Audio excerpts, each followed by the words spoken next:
Yeah, you can start, Ketu. Okay. I think we should be live also on YouTube in It's saying just, meeting. It's saying meeting is now streaming live on YouTube. yes. Okay. So Let's we share can this start. thing.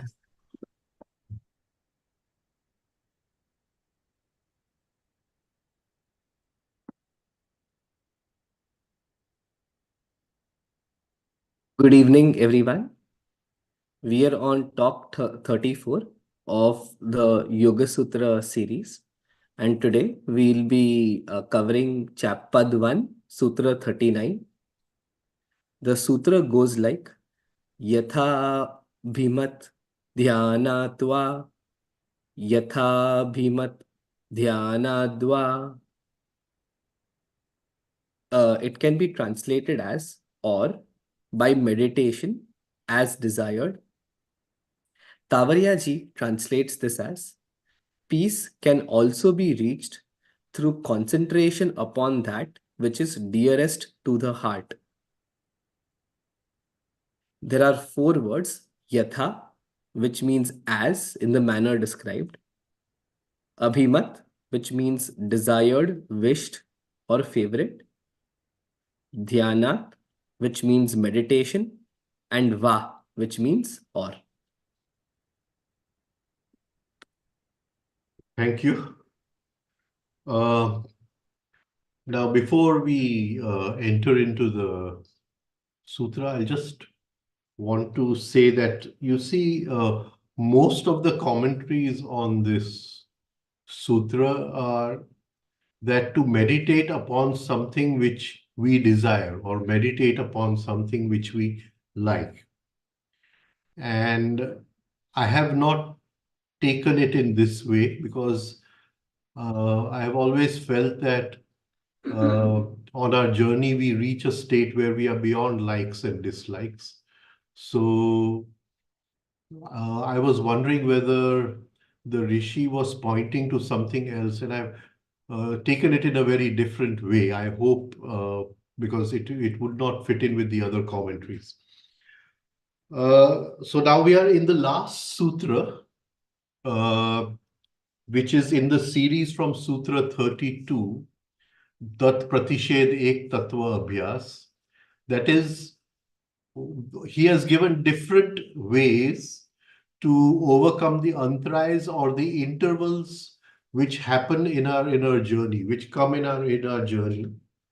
And these intervals, he says, lead to disruption of the chitta, um, what we call as chitta vikshepaha. And he calls these intervals as antarayas. Antarayas.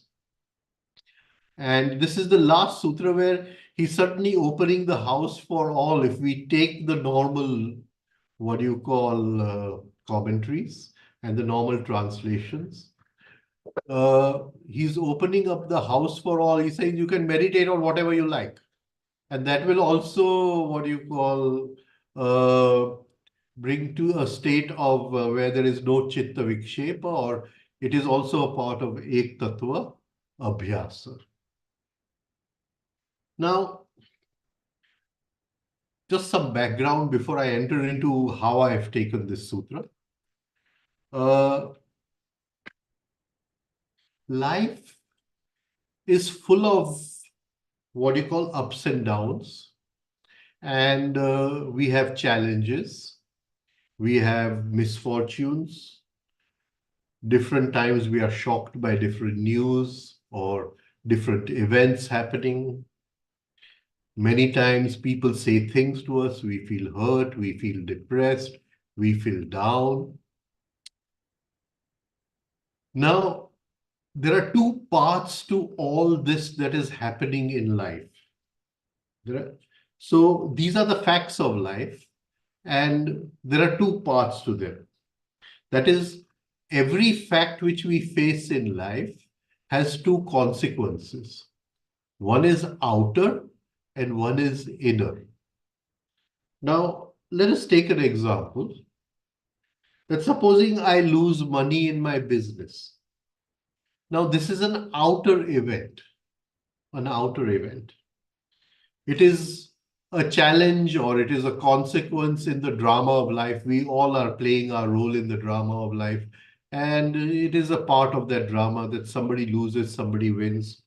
And in my role in the drama of life, I have lost money in my business. Now, this may lead to many things in my outer life. This is an outer event. It may lead to a change in my lifestyle. I may lose some friends.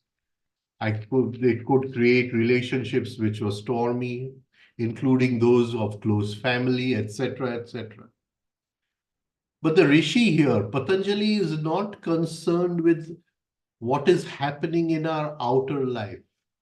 He is concerned whether that event brings about a disruption in the chitta, right? Whether that event brings about chitta vikshepa. So his field of interest is not what is happening in life. Everything that happens in life happens according to a certain law. But whether that event which comes in our life, whether it disturbs my chitta or throughout the event, I remain in a state of steadiness of the chitta. That is steadiness of the thinking instrument. So if the event in life, say losing in business, or a young guy can say my girlfriend ran away, right? So this is the outer event. If that event disrupts my chitta, causes what do you call a storm in my chitta, increases the vrittis, then I have now formed an antaraya in my journey. It leads to an interval in my inner journey. It leads to an interval in the inner path. In my, what do you call, progress towards a state of Ishwar Pranidhan, which we went through previously. In that progress, it leads to an antaraya, it leads to an interval. So if the chitta is steady, there may be an outer event where the chitta, where I've lost money in business or something has happened, somebody close to me has died, etc. An accident has happened, there's an illness, etc. But if it leads, if it does not, if within that event, the chitta remains clear, the chitta remains steady, it is not colored by vrittis, it is free of likes and dislikes, then the perception, the darshan, atha yoga darshanam, that is the basis of what the Yogasutra we are doing. Then the darshan remains steady, the perception remains steady, the perception, the vision remains clean. Now, every impression that enters the chitta from outside, it is immediately colored by our likes and dislikes, right? Then it is what you call conditioned by our attitudes, our memory patterns, that is our sanskars, our associations, our habits, our inner contradictions, all that we have gathered as mind stuff, all that we are holding in our conscious, unconscious, and subconscious minds, that one impression which has come in is colored by all this. It may be just a simple impression of seeing a tree. But when the impression which is colored inside, then our vision is disturbed, our perception is not clear, our vision is not clear, and the fact which we see in life is not the real fact. The tathya or the fact, right? It is colored by all this that we are holding on inside. And we are on a journey from fact to truth, right? But to move on this journey from fact to truth, we must first have a clearer perception of the fact. And as long as we are holding all this inside, right, we cannot have a clear perception of the fact. So what we see is not the fact, but what we see is what we are mechanically conditioned to see, what we are mechanically programmed to see. And if we cannot see the fact properly, we cannot make this journey from fact to truth. Now, we live in a dimension of the five senses. It is through the five senses that we experience life. It is through the mind that we try to understand life. And the mind being conditioned full of sanskars and this immediate labeling of every moment, like and dislike, we don't have a steady mind, right? Now, so we live in a dimension of the senses where we can see effects, we can see facts, we cannot see truth. The senses are incapable of seeing the truth. The truth can only be understood by a clean mind, by a steady mind, by a steady thinking instrument, which can, by the seeing of the fact, lead to the truth. Just as the detective has a look at the dead body and from that he deciphers certain facts from certain facts, what the murderer must be like, right? Similarly, every moment facts are entering our mind as an impression, as impressions, but those impressions get colored. And because of that, we don't see them clearly. We can't move to a higher dimension of life, that is the dimension of causes. What are the causes of the effects which we see through the senses? So we live in a world of effects. We cannot see the world of causes. The world of causes can only be entered with a steady and clear mind. I'll try to, so the world of causes is in a higher dimension of time and space. I'll try to, give an example, so we may come to some understanding. Supposing the fact is, I see you have insulted me. That is, you have said some words to me which have come through my ear. I have seen your gestures through my eyes, right? And my conditioned mind interprets this as an insult. It is either through memory, either through sanskar, either through association. So I live in this dimension of the senses, and I say, you have insulted me, you have made me angry, you have hurt me, you are this kind of a person, etc. Now, this is one level of experience. But at a little higher level of experience, I may see that it is my sanskars, my destiny, because I can't see my destiny. I can only see you have insulted me. I may say it is my destiny, it's my line of time. It is that inner structure of mind which Tavariaji calls the spectrum or the structure, which Gurdjieff calls the level of being or the being, right? It is that inner structure which has invited you to insult me.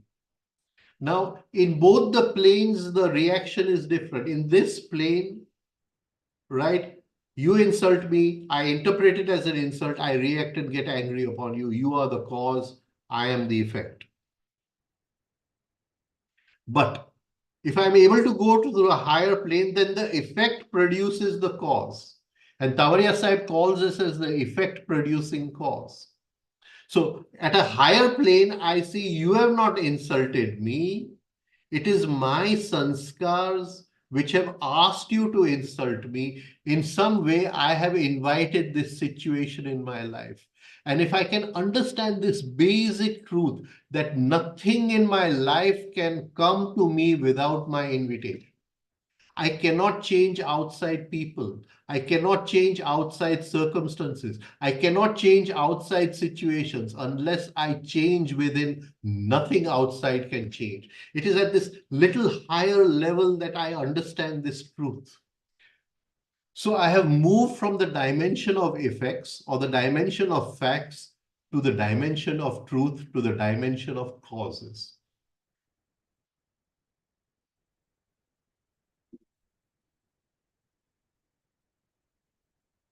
Now, if my consciousness can move to a little higher dimension, then I may see the cause of the cause, or the cause of causes, or the causes of cause. I may move to a higher dimension. I may see that it is my soul which wants to increase its power of endurance.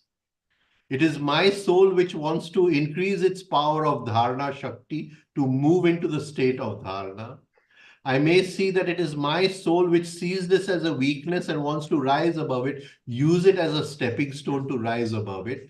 And that is why it is my soul which has invited you to insult me. Now, this is the cause of the cause. Now I'm living life at three planes. One plane, you have insulted me and it is your fault. How dare you insult me? At the second plane, I realize that you have not insulted me. My memory patterns, my destiny has invited you to insult me. And a third plane, my soul says, I needed this insult for my growth to a higher plane of consciousness. So suddenly I'm seeing effect, I'm seeing cause, and I'm seeing cause of cause. I hope I'm coming across in this, right?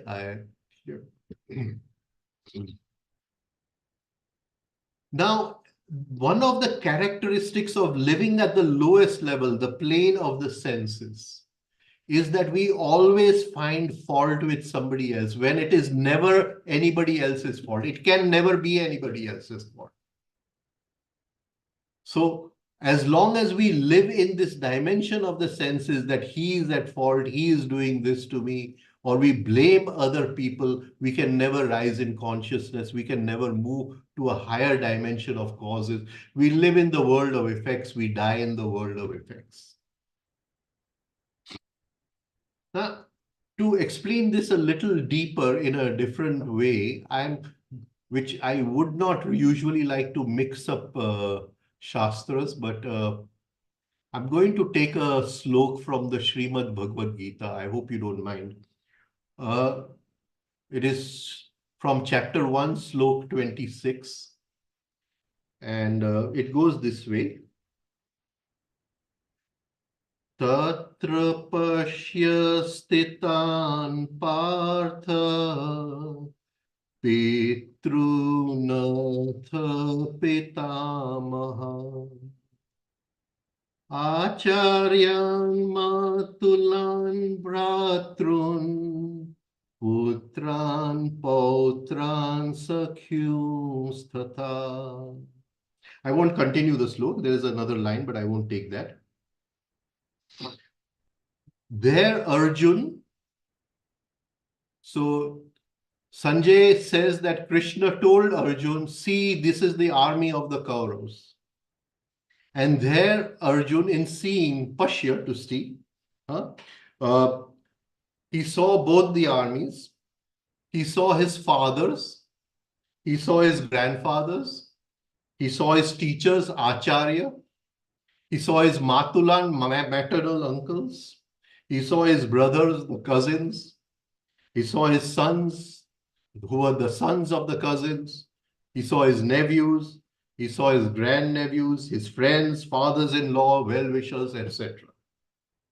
Now, let us go a little deep into this. Look, what is the author of the Gita Ji saying over here? What is Vyas Ji conveying to us over here?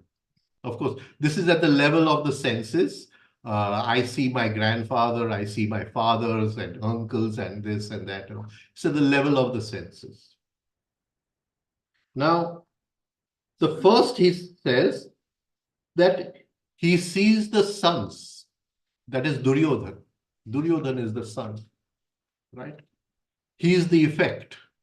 He is the effect. He is the first impression which comes in, right? He is that reaction in the mind of the impression. It is that reaction in the mind which of the impression that is the son, the effect. The effect is I got angry, right? The effect is I got angry. So Vyasji is saying that any reaction in the chitta that comes from what is seen, he is looking at the Kaurav army, that comes from what is seen, is an effect or putran.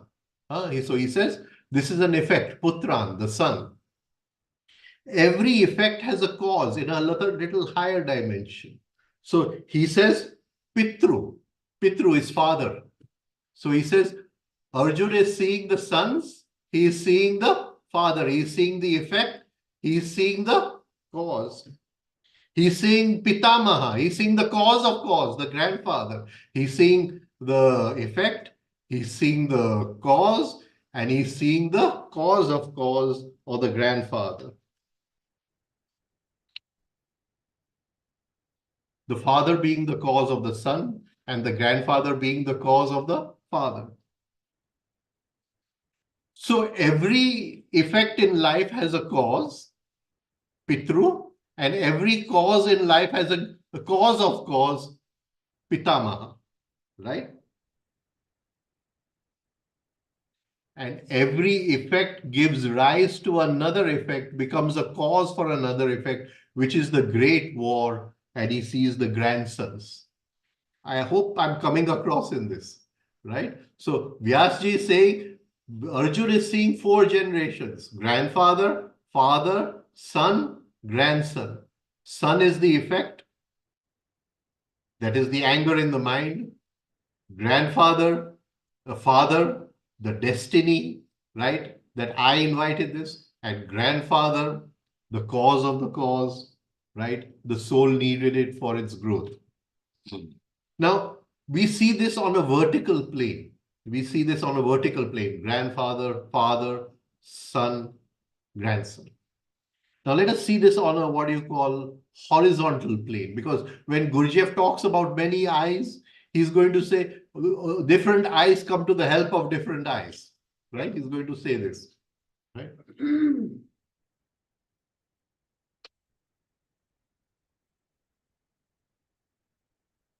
So here Duryodhana is the effect. The cause of the effect is Dhritarashtra. The cause of the cause is Bhishma, and the effect of the effect is the great Mahabharat war. So we can see this in a straight line. You can see this. Then he says there are the inner acharyas, acharyan, matulan, right? There are the inner acharyas, Dronacharya and Kripacharya. Acharya means the one who habits behavior, whether it is in teaching, acharan, who brings it into behavior, the one who puts things into behavior. So I say, this is what I want to do, the effect, and I keep repeating it. Duryodhan keeps repeating it, right? Keeps repeating it. He puts it into action, Acharya, right? So these are now the lateral movements, the horizontal movements. So the eyes within us keep repeating what our self-love or ego wants, right? Acharya. Matulan means equal to mother. Equal to mother. That is the mother's brother. The mother's brother supports the reaction, right? So somebody will come to support. If I get angry on you, then another I from inside will come to support my anger. He'll say, it is necessary to get angry on you. He did this guy who I'm getting angry on, he deserves to be got angry upon. He's not a good character. He gets angry. He insults all people, and it is good that you've given him a dose of his own medicine. So that is the mama, the, what do you call, Matulan, who has come inside the mind, and he is now supporting the Duryodhana, Shakuni mama. He's also the one who, what do you call, strategizes with his cunningness and everything, throws the dice, right? Bhatrun, the brothers, Dushasan, always there to say yes to what the ego wants. Always there to say yes to what the inner, what do you call, self-love wants. And then there are the jealous eyes, the brothers. When Duryodhan first sees his cousins coming from the forest, the first reaction is of jealousy. The brother-sibling jealousy, sibling rivalry. And then the pleasing eyes, Karna, the friend, pleasing, always there to please Duryodhana. You are the Yuvraj and you have the right. So there are 2 planes of these eyes within us. One is a vertical plane of cause and effect, and one is of different eyes, different sanskars, different memory patterns within us, who come to support, who come to feed the inner self-love, who come to, make the inner ego more powerful. Please tell me whether I've come across in this. I hope I have come across in this. Yeah, okay, thank you, thank you. So, Patanjali is now talking in Sutra. So, Sutra 32 to 39, he gives remedies for the antarayas. In Sutra 30, he says disease, stagnancy, doubt, lack of care, low energy, boundarylessness, delusion, inability to hold ground, instability. These are the disturbances in the chit. This is the chitta vikshep, right? What happens in the chit. But in the Gita, they have given the play of eyes, what is exactly happening in the chit, and that has been given in the Gita Ji by Vyasji, right? And then he says these lead to accompaniments that are outside, that is what you call pain, depression, agitation in the body and breath, agitation in inhalation and exhalation. All these accompany these disturbances. Now, we have to see that behind all these disturbances is our self-love, our ego. And we have to observe the chit in such a way that every moment we don't allow what is happening in the chitta to feed the ego. Otherwise, the ego goes more powerful and we are further and further away from the fact and truth. Now, let us take this word, yatha abhimata, that which has been allowed, that which has been given assent to. So the normal translation is what I like, or what is in my heart, or what is my inclination. Yatha abhinam. Now, what I'm trying to say is over here, is that if I am angry, I cannot be angry unless I have assented to the anger. Unless something within me, within my chitta, has said yes to the anger. Right? So I'm taking it in a little different way over here. Right? Supposing I want to take revenge upon you, I want to show you and put you in your place or something, then I'm in a state of revenge. My chitta is living the feeling of revenge. In my heart is the feeling of revenge, right? Then it can only be there if it may be mechanical, that does not matter, but I must have assented to it. I must have given permission to it. So in this moment, what is in my chit, whether it is enmity, whether it is anger, whether it is jealousy, whether it is defending myself, right? Whatever is going on in my chit cannot happen without my permission. Even if that permission is mechanical, I have no control over it. And I have taken yatha abhimata to mean that, right? That what is going on in my chitta. Now, this word abhi, right? Towards. So it takes my dhyanat, my meditation towards what is happening in the chitta, and I contemplate upon it, I look at it, I observe it, I pause it, and I be free of it.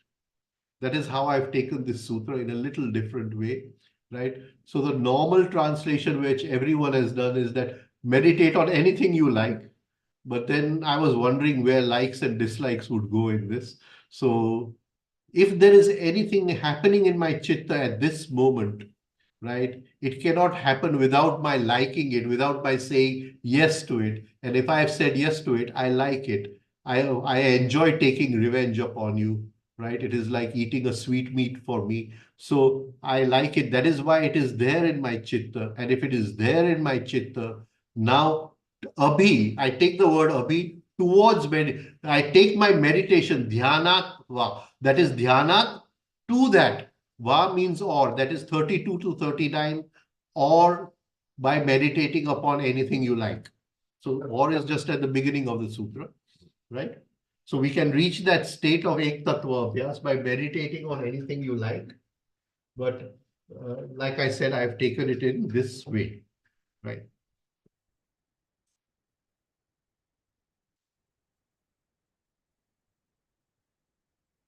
So whatever reaction is in my mind,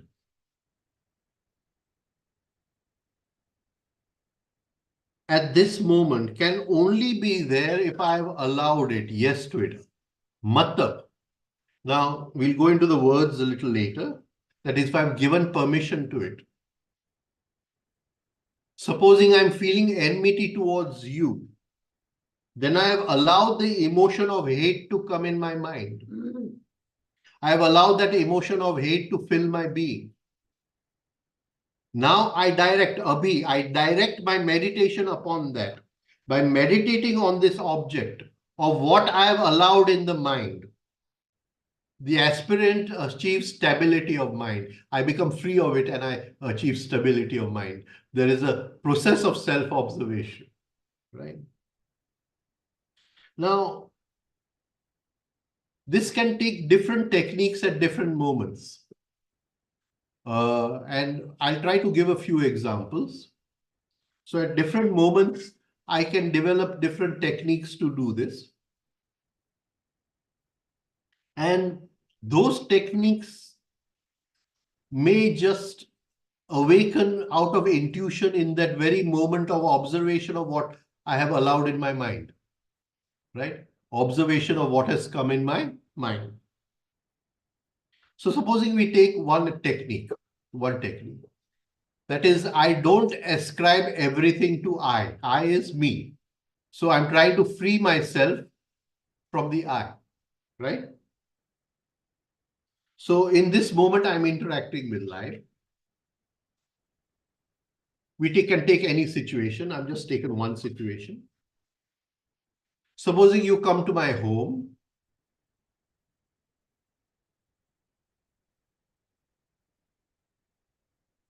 You come to my home and you have dinner or lunch or something, and you say the food is wonderful. And suddenly that feeds my self-love. Your praise feeds my self-love. And I go back to that nursery rhyme, or what a good boy am I, right? And it feeds my self-love. I get a thought of how good a cook am I. Now, this is something which has been thought. So the word man to think, mata to thought, yata abhimata, mata, that which is thought, which has been thought, right? So this is something which has been thought, that what a good cook am I, right? What a good cook am I.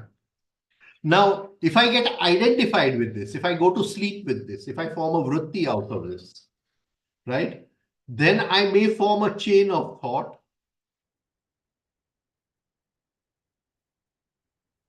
where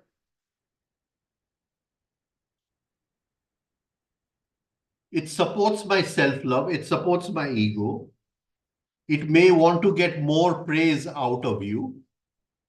So I may tell you that I might tell you of how difficult it was to cook this meal and how much of effort I put into cooking this meal. Everything ascribing to I. Everything I'm ascribing to I. How many hours I took to cook it. What are the special ingredients I ordered from what places, and how difficult they were to get to put them in. How I'm so pressurized by time, and with all my problems in life, I was able to cook this, what you call, meal for you. So suddenly that one thought, the mata, the thought, something which I've allowed in the mind, right?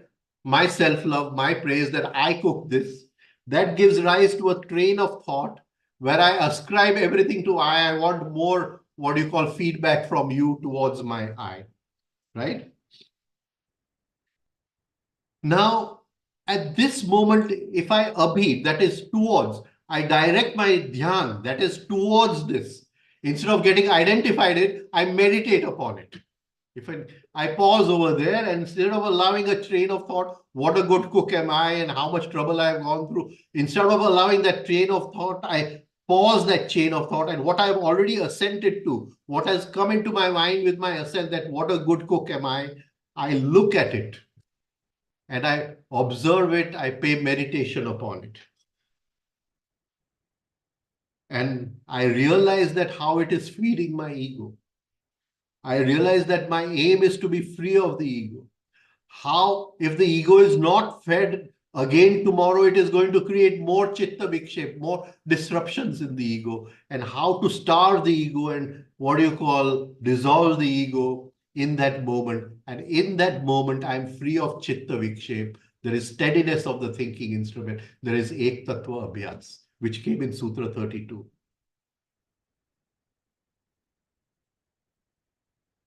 So,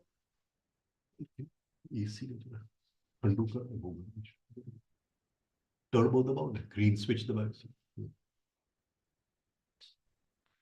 We can take another example. Supposing somebody is criticizing me, hurting me deeply. You know, Duryodhan is hurt by what do you call Draupadi's laughing in the Mahabharata.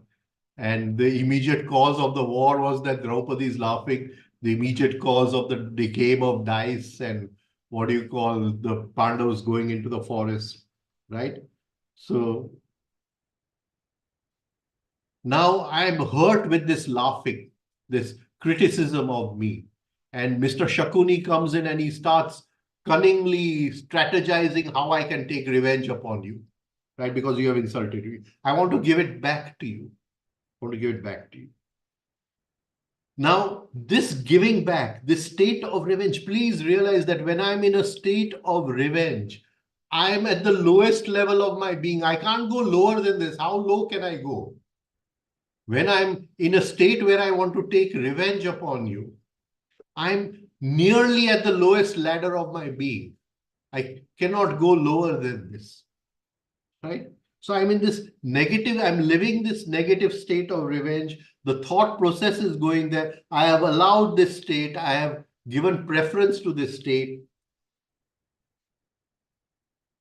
Matta. And then I turn my meditation towards it.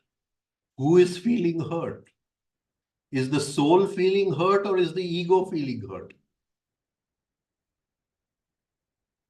Suddenly I realized that the ego cannot, only the ego is hurt. The soul can never be hurt because the soul does not have an I. It has a real I, a different I, right? It has a universal I. And only the individual I can be hurt because you have insulted me, right? And suddenly in that moment, I'm free of the I. There is ek tattva abhyas, right? But this happens dhyanat, due to meditation. So the word dhyanat, due to meditation, due to dhyana, this has happened. Due to dhyana, I have suddenly brought steadiness to my thinking instrument. I have freed myself from the state of chitta vikshep. I don't know. I hope I've come across the sort of different translation of this sutra which I have taken. I hope I've been able to explain it a little. Now let us go into the sutra, the words. Yatha abhimata dhyanat va. Here the va at the end is actually at the beginning. That sutra number 32, ek tattva abhyas, or sutra number 33, do this, or sutra number 34, do this, or sutra number 39, do this, the one which we are doing, sutra number yatha abhimat dhyana, or this, right? So it is because it is in this series from 32 to 39, the va has come first, or this.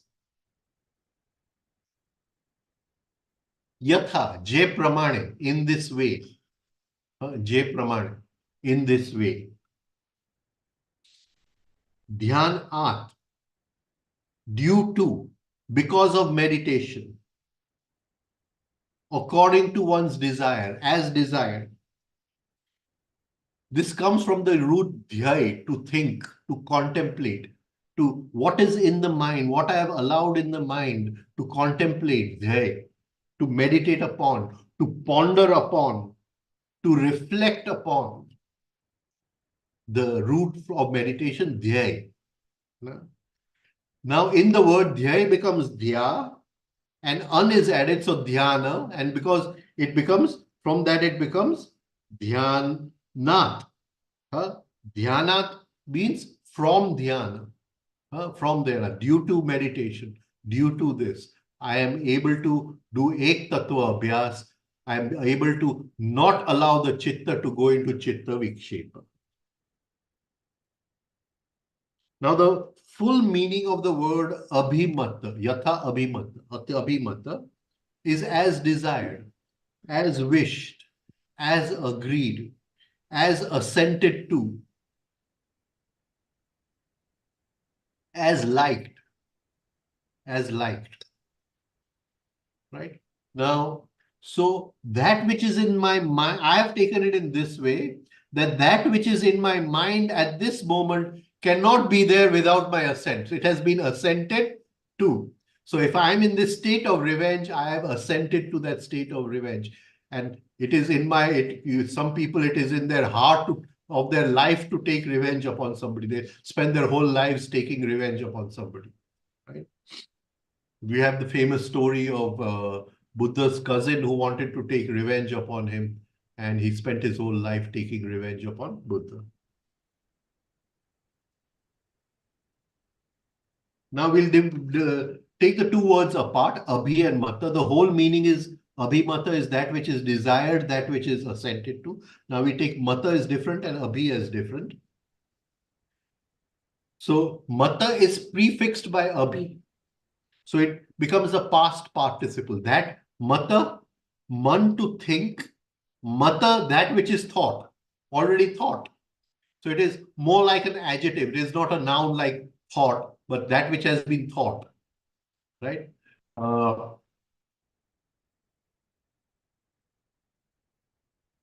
in Sanskrit, we have the word hana, to kill, and hana becomes hatha, killed. Similarly, man to think, mata, thought, right?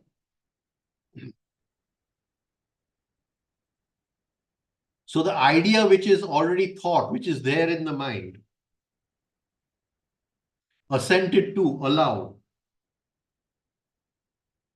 Now the prefix abhi is directing our attention towards, directing our meditation towards that which is already in the mind. Abhimata, directing that to our thoughts.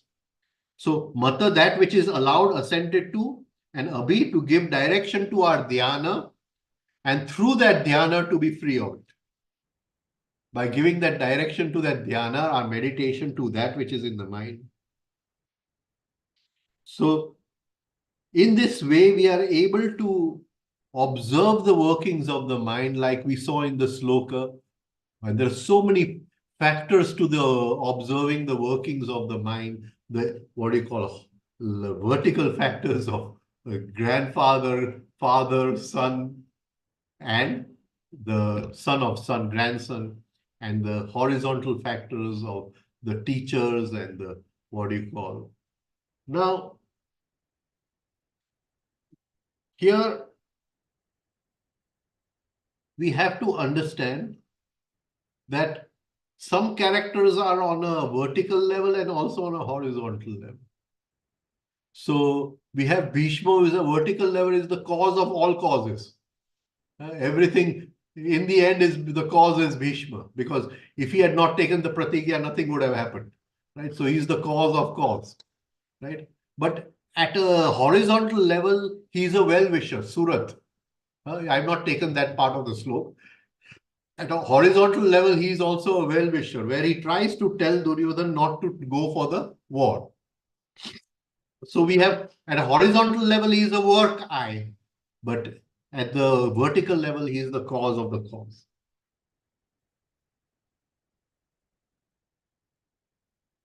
So if we take this, so one way to take this to meditate upon anything you desire, anything you like, right? So this will we take the meaning of yatha abhimata in the manner that the situation, but I will take it in the manner in which the situation desires rather than what we desire, and to come up with something which does not allow our ego to fulfill, to bring consciousness to the situation, to bring contemplation, dhyana to the situation, to bring reflection to the situation. Right? Now, this explains the sutra. We still have some time, so I just want to talk a little bit about when we are observing the play of the mind, when we are suffering, in any state of psychological suffering or physical suffering which leads to psychological suffering, right? Observing the play of the mind. Basically, we can divide suffering into just two parts, and we have talked about this many times: involuntary suffering and voluntary suffering. If I'm complaining about the suffering, it is involuntary suffering. If I'm finding fault with somebody else, it is involuntary suffering. If I'm saying that if this had not happened, then this would not have happened, if only, it is involuntary suffering. But if I accept the suffering, I may be shouting and screaming because of the pain, but if I accept the suffering, there is no complaint about it, then I move from involuntary suffering to voluntary suffering. And this is one of the greatest keys in life. The greatest keys in life. Because we don't have to look for suffering in life. There is enough of suffering in normal life. Right? Just if we see these three things: don't put the blame, don't complain, and don't say if this had happened, this would not have happened. If only, if we can be free of these three things, then we can transform involuntary suffering into voluntary suffering. Voluntary suffering.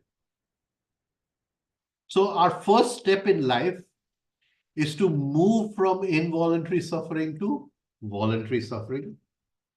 Relax, accept, and watch the play. Now then we can divide suffering into many different kinds of suffering. And the first suffering is what we call as useless suffering. Useless suffering. All suffering connected with I, all suffering that is personal, is useless suffering. Because we are on the spiritual path to be free from the I. And if I say I am suffering because of this, and I am suffering because he did this to me, and I am suffering because of that, all suffering connected with I for a person who is on the spiritual path is useless suffering. Right? So better transform that into immediately from involuntary into voluntary suffering. Now, here there is a principle involved. The principle involved that whenever we suffer, we strengthen what we have assented to. Mata, abhimata, what we have desired, what we have assented to. Now try to understand this. Try to understand this. You have insulted me. I am so badly hurt. I've got to take revenge upon you. So I have assented to this thought of revenge in my mind, and this thought of revenge is in my mind nearly 24 hours. I've assented to it. And because I'm suffering your insult, I'm going through this psychological pain of your insult, this suffering of your insult. Suffering strengthens what is in the mind. So in that suffering, I am strengthening the, what do you call, the sanskar of insult. Sorry, the sanskar of revenge. Am I coming across in this? Right? Or I'm complaining, then in that suffering, I am strengthening the sanskar of complaining. Right? But even though there is pain, I try to separate. There is a pause, there is a contemplation. Then through that pain, I'm strengthening the sanskar of contemplation, of consciousness. Right? That is why we say Christ died on the cross. Through the suffering on the cross, he, what do you call, permanently fixed his, what do you call, elevation of consciousness, because he remained conscious all that time, through all that suffering. Right? So now, this does not mean that I show a cheerful image outside and I suffer inside. No, it does not mean that. And I complain inside. This does not mean that. See, life is not bound to move according to our expectations. We have so many expectations from life. We want to see our children married, and then we want to see their children married, and their children have grandsons, etc., all that. So many expectations we have from life. And every expectation is a seed for future suffering. Every expectation is a seed for future suffering. Now, do we value our freedom from suffering? Do we value a state of peace of the chitta, or do we value chitta vikshepa? So as long as we are personally suffering, we cannot grow spiritually. And on the spiritual path, we have to sacrifice our personal suffering. Is that suffering with I, or is it a universal suffering? Right? And change it from involuntary to voluntary, observe it, and rise above it. From suffering from I, we must move from suffering for our sadhana. If I missed my practices this morning, I must suffer for it. But as long as I suffer because my son is not doing well in his exams, I cannot suffer for not doing my practices in the morning. I hope I'm coming across in this, right? So from imaginary suffering, which is connected with I move to a state of suffering where how can I be free of this I? How can I be free of personal suffering? I suffer because I'm still suffering. And this is the beginning of real suffering. But all of us cling to our suffering in life. And we keep on allowing these states inside of us, and we don't observe these states. We don't try to be free of these states. And try to rise above it, right? And try to look at it that as long as it is personal, it cannot be real. Keep that in mind. As long as it is personal, it cannot be real, right? And try to move above it. So that will lead to a steadiness of the thinking instrument. It will lead to a steadiness of chitta. Can we, at the moment of death, be free of all grievances against everyone? Can we die without any personal suffering, without any personal grievance with anyone, without any complaint about life? Then the slate is clean. Then we have risen to, then in death we rise to a higher level, from the level of effects to the level of causes. And when we die in the level of causes, we give birth in the level of causes. But as long as we are complaining on this level, as long as we are hanging on to our suffering in this level, we cannot rise to that higher level. Right? So this was a simple sutra, but I just took it in a different way. Yatha abhimat dhyanatva, right? Va, or, and this is the last in the series of Ek Tattva Abhyas, or by meditating upon something you desire. I have taken that desire, something which we have assented to, something which is in the mind, and transferring our meditation upon it and being free of it. Right? I'll stop here. Any questions? I'll take the questions. We have a question from General Kundra. General Kundra, are you still here? Do you want to ask your question? Yeah, I think I've put it on the chat there. Basically, if I get it right, will it be right to say that whatever as a, what has been the cause, the effect, what you do is basically transmitting certain frequencies to the chitta. And it is those frequencies is what becomes the effect to cause, and it comes back to you. Will that be right to understand in that manner? From where am I transmitting? Transmitting basically, yeah, like example what you gave, Draupadi, she laughed, and there was an effect that there was, there was a feeling of humility, or not humility. He actually had this thing to take revenge out of that. The why she is saying anger came in, and that anger went back as an effect to cause in the higher platform. And when that went as a cause, would it be right to say that this frequency, what he admitted, is what attracted the frequency from the chitta, which is there, and it became part and compounded the whole thing for him. Yeah, so where he attracted from a lower level of being. Yeah. So the frequency which was sent out, the radio signal, was of a lower frequency. So Correct. it can only invite something which relates to the frequency, the spectrum of that frequency. Of course, that frequency will also have a spectrum of higher and lower, right? Yeah. But it will relate to that in that way. Yeah. That's exactly what I was trying to Like take a confirmation on. You can take chitti as a kind of elastic membrane, and we throw something thought onto it, and the thought comes back to us from where we have thrown it. If we are at a higher level of being, then that comes back to us. If we are in a state of thankfulness, then thankfulness comes.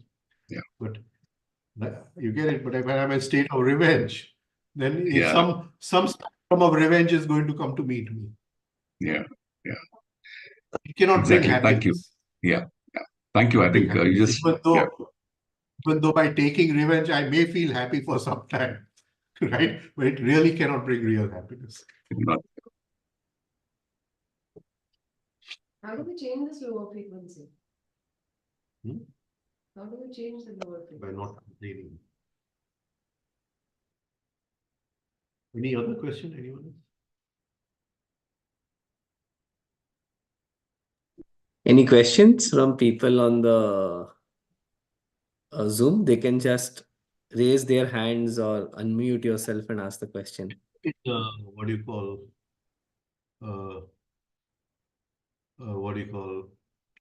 YouTube? No, there's no questions on YouTube. Okay. Right. So we want to stop? No. There is actually one question that iPhone XR has.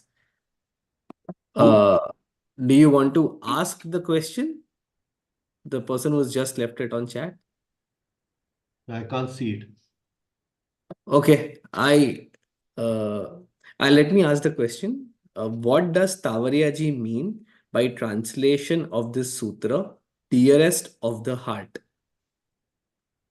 Yeah, so I mean, that's very difficult to understand what Mr. Tavaria is talking about, but I can say this much: if I'm in a state of revenge, and this moment, the dearest thing to my heart is to take revenge, right? So unless the negative part of the emotional center is totally cut off, we cannot understand what Tavariaji is saying. That is, dearest to our heart. In everyone, dearest to the heart is to rise in consciousness and to be free from the dream of life, to wake up from the dream of life.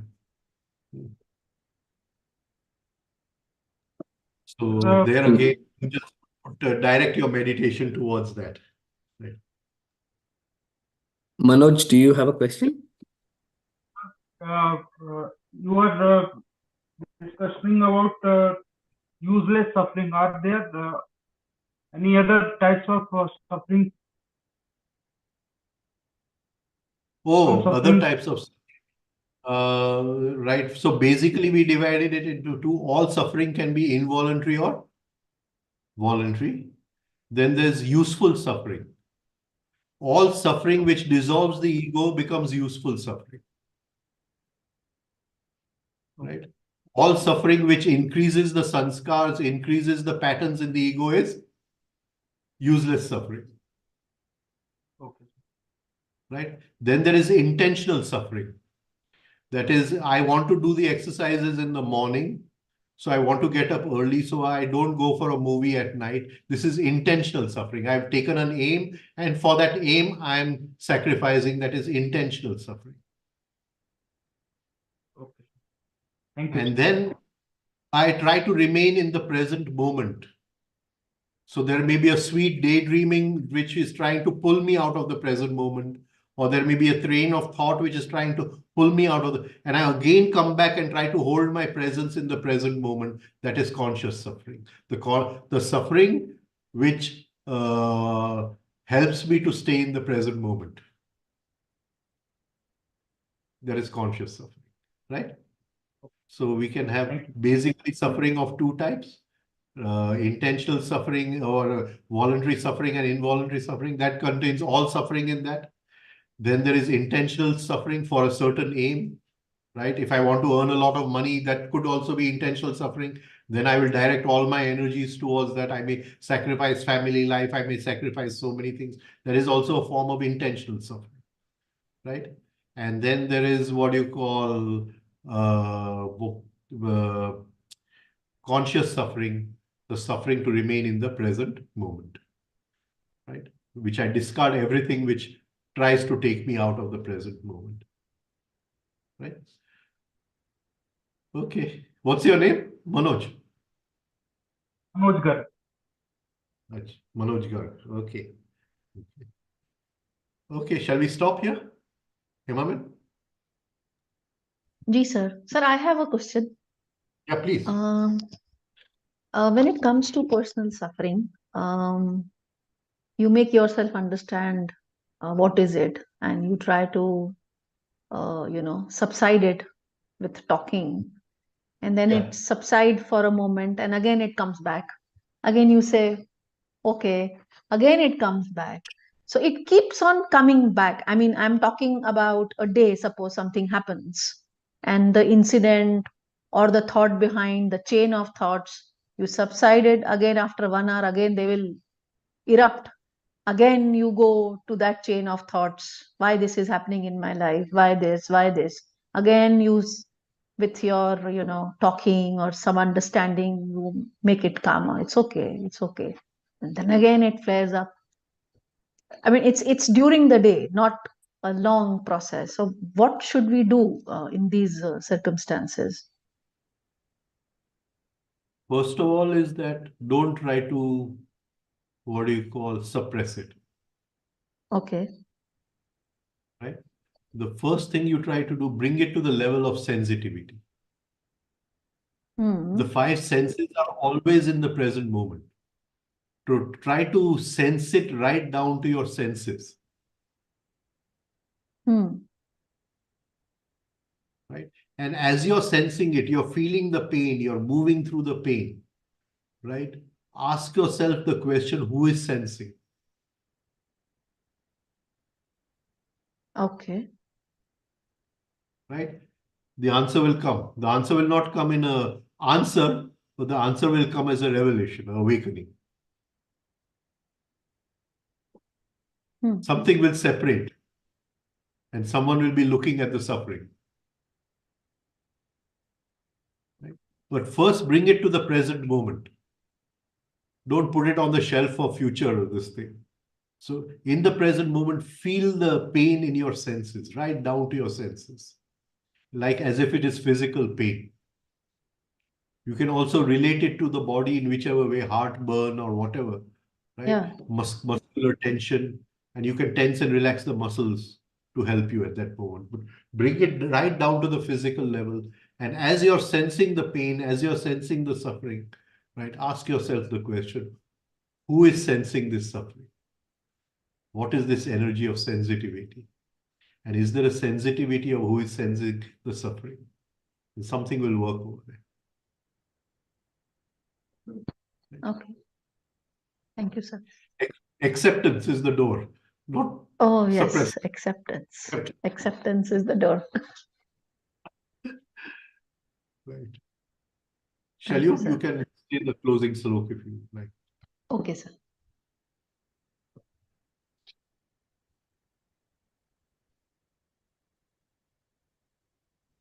Om Sahana Vavatu Sahanau Bhunaktu Sahaviryam Karavavahai Tejasvinavadhitamastu Ma Vidvishavahai. Om Shanti Shanti Shanti.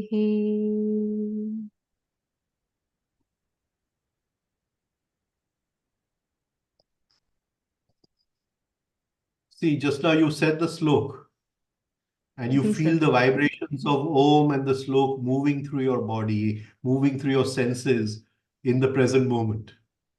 Hmm. Similarly, feel the vibrations of the suffering moving through the body, moving through the senses in the present moment. Okay. Put your observation on the muscles, and that will do the trick. Okay. Thank you. Good night. Good night.